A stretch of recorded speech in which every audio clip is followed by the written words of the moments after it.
अब परिपथ में केवल शुद्ध प्रतिरोध हो,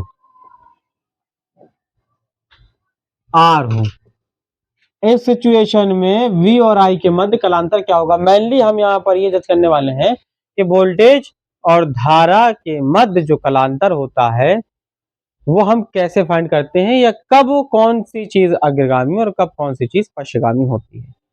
ये फाइंड करने के लिए हमें देखना होता है कि सर्किट का नेचर कैसा है, परिपथ की प्रकृति क्या है, परिपथ में जुड़ा क्या क्या है।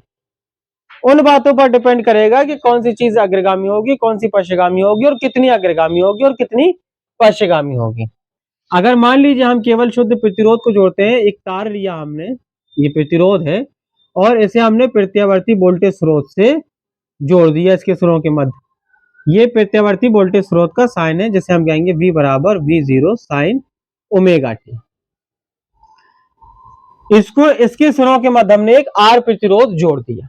जैसे ही हम R प्रतिरोध जोड़ेंगे, ये प्रत्यावर्ती वोल्टेज स्रोत है, धारा की फौरन सप्लाई होने लगेगी, इसमें धारा बहने लगेगी, प्रत्यावर्ती धारा। अब जब प्रत्यावर्ती धारा बहेगी तो तार के सिरों के मध्य विभवांतर स्थापित हो जाएगा, वोल्टेज स्थापित हो जाएगा।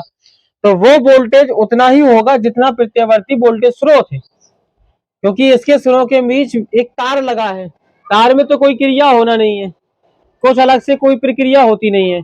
तो तार अगर हमने स्रोत के बीच में लगा दिया तो तारों के सिरों के मध्य वही विभवांतर उत्पन्न होगा जो लगाया गया है। और लगाया गया किसे है, प्रत्यावर्ती वोल्टेज स्रोत को लगाया गया है, तो यही विभवांतर उत्पन्न होगा। तो V बराबर V0 साइन ओमेगा टी। किसी भी समय अंतराल में, किसी भी क्षण अगर हम ये देखते हैं कि प्रतिरोध के सिरों के मध्य विभवांतर कितना है, तो हम पाते हैं कि जितना प्रत्यावर्ती स्रोत का वोल्टेज है, सिरों के मध्य वोल्टेज है, उतना ही R के सिरों के मध्य वोल्टेज स्थापित हो जाएगा और इसमें प्रत्यावर्ती धारा बहने लगेगी। ओम का नियम ये कहता है कि जब किसी तार में धारा बहती है तो उसके सिरों के मध्य लगाया गया विभवांतर बहने वाली धारा के अनुक्रमानुपाती होता है।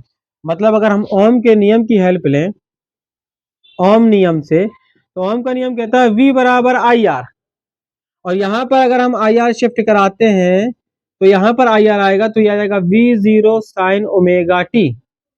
तो I बराबर अगर हम देखेंगे V बराबर IR, अगर हम I बराबर देखें तो आएगा V0 upon R into sine omega T, और V0 अपॉन R धारा का शिखर मान है। धारा का शिखर मान कैसे है, इसके अधिकतम मान के लिए हमें क्या करना होगा, साइन ओमेगा टी का मान एक लेना होगा। किसी भी चीज का अधिकतम मान लेना हो तो ट्रिग्नोमेट्रिकल जो भी फंक्शन होता है उसकी मैक्सिमम वैल्यू देख लेते हैं। तो साइन ओमेगा टी की मैक्सिमम वैल्यू क्या होगी, 1। तो अधिकतम मान के लिए, अधिकतम मान के लिए I0 बराबर आ जाएगा V0 अपॉन R। ये धारा का शिखर मान या अधिकतम मान कहलाएगा।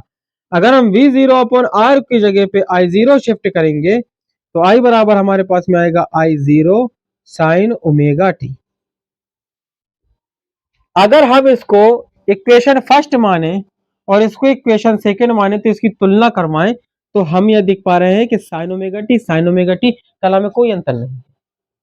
इसका अर्थ यह हुआ कि जब परिपथ में केवल शुद्ध प्रतिरोध को डाला जाता है तो वोल्टेज और धारा दोनों समान कला में रहते हैं, उनके बीच कलांतर शून्य रहता है। कलांतर इनके बीच में क्या है, शून्य है, कोई भी कला में अंतर नहीं है, वोल्टेज और धारा दोनों समान कला में स्थित हैं। साथ ही साथ हम ये देख पा रहे हैं कि V0 अपॉन I0, यहां से अगर देखो तो V0 अपॉन I0 बराबर क्या निकल के आ रहा है, R, और इसका वोल्टेज कितना था V और इसमें धारा कितनी थी I। तो मतलब परिपथ की जो प्रतिबाधा है, प्रतिबाधा का मतलब होता है, प्रतिबाधा को हम Z से व्यक्त करते हैं। Z का मतलब ये प्रतिबाधा, और प्रतिबाधा कहलाती है पूरे परिपथ का रेजिस्टेंस। पूरे